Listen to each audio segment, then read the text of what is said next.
So you want to start an online boutique. So the first thing that you need to do is get an EIN. So you can go to /small business /self-employed /apply for an employee to get yourself an EIN. The second thing that you need to do is apply for a wholesale /resale permit or license. You're gonna need that in order to buy wholesale items and resell them. So you need to go ahead and get that. Number 3, you're gonna have to get incorporated. So it depends if you really want to get incorporated or not. You don't have to get incorporated right away. You can start as a sole proprietor. You don't have to get incorporated immediately. But if you want to get incorporated, you can head over to rocketlawyer.com. It should only cost you about $100, maybe more, depending on the tax or depending on what state you're located in. And the fourth thing that you need to do is buy wholesale clothing. Now, please beware. I've seen a lot of wholesale lists going around, and I would say basically buyer beware. Be cautioned when buying these lists, because a lot of these lists are just simple Google searches, and they're putting it on a list and they're selling it to you when you can go ahead and do the research and find it yourself. Now, based on the research that I've conducted, buying wholesale lists is actually a waste of money. This is just my simple opinion. But if you're going to buy a wholesale list, you need to read the reviews. And then once you read the reviews, you need to research the person who is giving the review. Because even though their review might be super awesome and they say they love the list and thank you so much and this, that, and the other, go check them out, because maybe their style doesn't match your style. Maybe the clothing that's on the wholesale list doesn't match your brand or fit into the type of style that you want for your boutique or whatever the case may be. So make sure you research those things. And I know some people are having wholesale lists and they're selling different versions of it, and I just believe that it's really a big scam. There's like places that you could buy wholesale, like some of the places in the UK, it's like stylewise.com. You don't need a wholesale license for that. I believe it's diva-like or goddiva-like.com. You don't need a wholesale license for that. A lot of these places require you to have a merchant account, and even if you have a merchant account, they require you to have made 2 purchases for your business in order to purchase for them. So that's very difficult if everyone's requiring that. It's like, who do you buy from to purchase for your company initially, so you can have the proof saying that you're a legitimate business. So I would use Stylewise and a couple of the UK based online wholesale clothing stores to buy your merchandise first. And always test out the product. Ask them to send you a sample before you go ahead and buy everything in bulk. Don't buy a whole thing in bulk and then get it and then realize that it's not the best quality, or it doesn't match your style, or it doesn't look anything like the picture. Make sure you get samples. Ultimately, this is gonna either benefit or hurt your business. So make sure you do that. Now, once you get all that in order and you do the research, I would actually get off the internet, because a lot of the wholesale companies don't really advertise on the internet, and it's gonna take you days to even like search through the internet and use different things on the internet, maybe like wholesale clothing or women's wholesale clothing, or maybe bulk clothing or manufacturers. Actually, I would get in contact with the manufacturer, because usually the manufacturers know the best wholesale companies who usually don't advertise. And don't get stuck with the middle person, because if you get stuck with a middleman, you have these companies that are buying wholesale and then selling it to you almost at retail value, and that way you have to sell it to your customers at a ridiculous markup price in order for you to make a profit. Don't use a middleman. You need to do your research and make sure you do your due diligence to find a wholesale vendor that's gonna actually meet your needs, because that wholesaler is gonna be the glue that holds your company together. So make sure you do your research and get a manufacturer. And if you're stylish and you style your own clothes, I would go with manufacturing, because a lot of these businesses like H&M, Forever 21, even Zara, Topshop, There's a couple more. They have a lot of manufacturers. They don't really get a bunch of stuff from wholesalers. They like have one thing made or in-house stylist, and they send it out to a manufacturer, and then they get it back out to their stores. That's how they can sell clothing for an inexpensive price. And then you see these boutiques that have outrageous pricing, probably because they got their merchandise from the middleman. So don't be that boutique that's just extremely expensive for no apparent reason, and the quality of your clothes is not very great. So 5, find a host. So you can do Shopify.com, Vulsion.com, BigCommerce, OpenCart. Now you can go visit all these websites that have hosting and see which one matches your needs and your brand and your budget and whatever the case may be. So market. Use social media to market. Market. But don't just stop at social media. You can have a fashion show for your launch party. Like when you're launching, have a fashion show. Go get business cards made and go pass them out at the malls or wherever the case may be where your target market is. Don't just stop at social media and the internet. Get out there and do the work, because word of mouth still trumps everything, I believe. Because if my friend's telling me that, oh, you should try so-and-so, I'm going to believe that over seeing it on social media from a stranger I don't even know. So I would say get your butt out there and do the work. So 7, drop shipping. Now drop shipping is basically where the manufacturer or the wholesaler does all the back work. So basically when a customer places the order on your site, that gets pinged out to the manufacturer, and then they handle all the shipping and handling and all that. Now that could be a pro or a con, simply because if something goes wrong on the back end, it still gets pointed back to you. You're still responsible. So if they don't get the product out on time, or if they have some mishaps, it's still gonna get like pinged back on you. So with me personally, I'd rather do everything myself. That way I know that it's going to be done on time and it's going to be done the way that I prefer it to be done. So, 8. So if you are a sole proprietor and you're starting up by yourself and you have a budget, I would just say hold off on hiring a customer service representative. Just do all that yourself. Just make sure you stay on top of it, because customer service is key. That's like a make or break point if a customer is going to come back and shop with you again. So make sure your customer service is absolutely great. Okay, so number 9 is getting photographers, models, and brand ambassadors.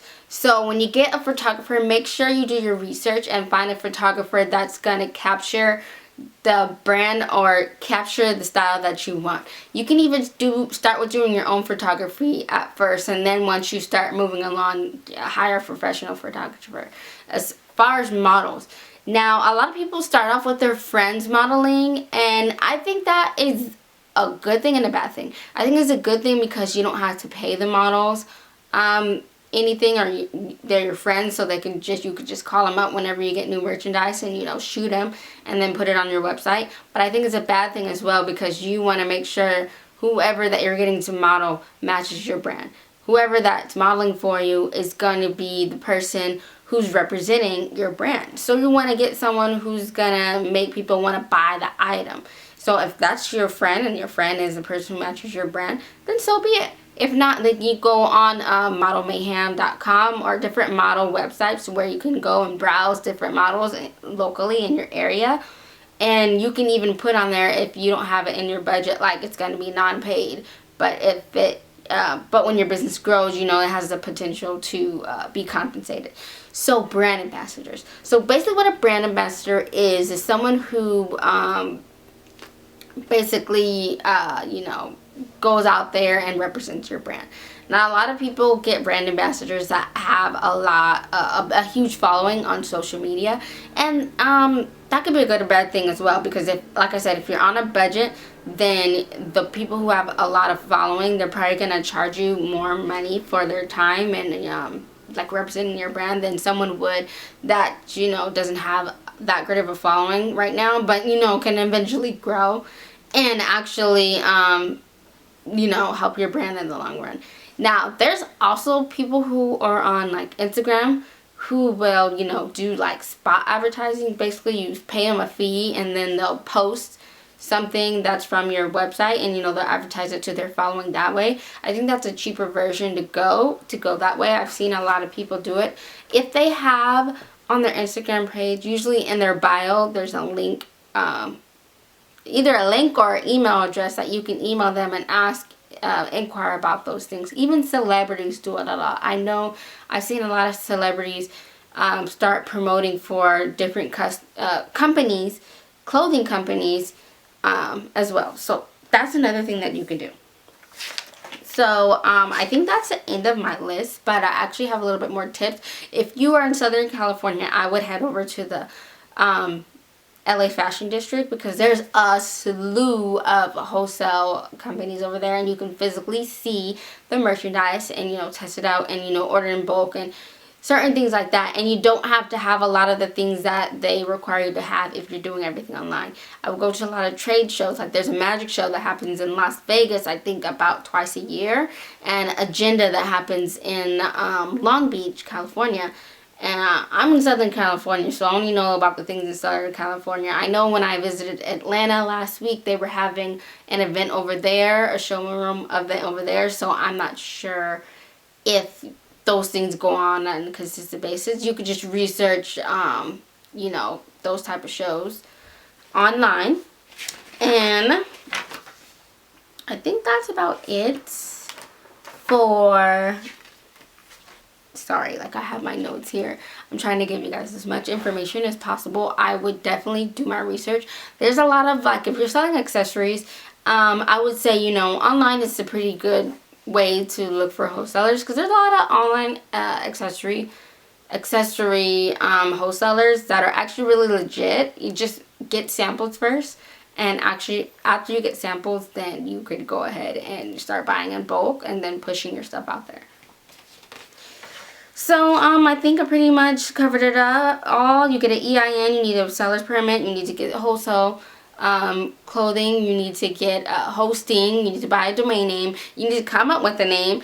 I think those are a given. I should have said that first. But when you're coming up with a name, I've seen a lot of companies use different spelling for the name, and that could be a bad thing, only because if someone's telling another person, like, you should go to this website, and they, you know, go and try to Google it on their own, and they can't find you because the spelling is a little off, or it's different from the original spelling, that could be a bad thing.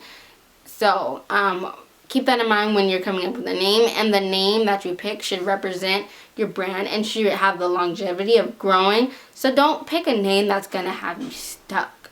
Like, don't pick something like the Sunnies, and then all of a sudden you want to sell something other than sunglasses. Then you're just stuck with the name, and you did all this branding and marketing and put all this money into that name, and now you want to change it. So it's just a little bit of a hassle. I mean, you can definitely do it. Anything is possible. But I would just, you know, get a name that's going to be solid and stick with you. That way you don't have to change it, and their customers know when they hear your name, okay, that's you, that's your brand, that's what you represent, and things of that nature. So, yeah, I think that's pretty much it. If you have any more questions, you can leave it in the comments below, and I'll try my best to answer it. I know this is kind of like an impromptu video, but I just wanted to get it out there and help new business owners that want to start a boutique get up and running and start a boutique. Because I know when I initially wanted to start a boutique, there was no videos out that was telling you exactly what to do and where to go, and from trial and error I've learned several things. But I know that as far as wholesale vendors and stuff like that, I wouldn't reach out to different boutiques, because what makes you think that they're going to give you all their information that they've, you know, took the time and had to, you know, research for years maybe to find and give it to you? That's like a direct competition. And also with the wholesale list, like I said, buyer beware, because if they're selling all these lists to all these people, then bam, you already got more competition in an already saturated market.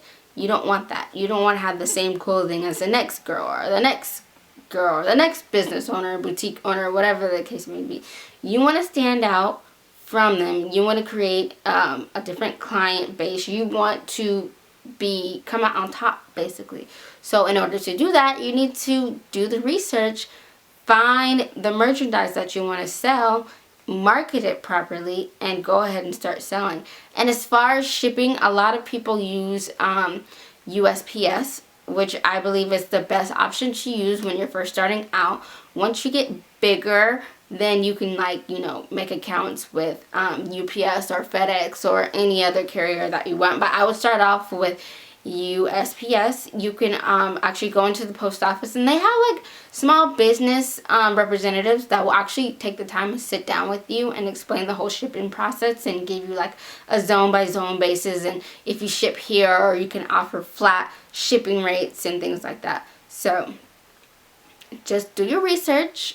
You know, even look up, don't even stop at my video, because I don't know everything about the clothing business, and I'm just here to share the info. And I hope you guys enjoyed my video, and if you have any questions, leave it in the comment box below and I will try to answer them.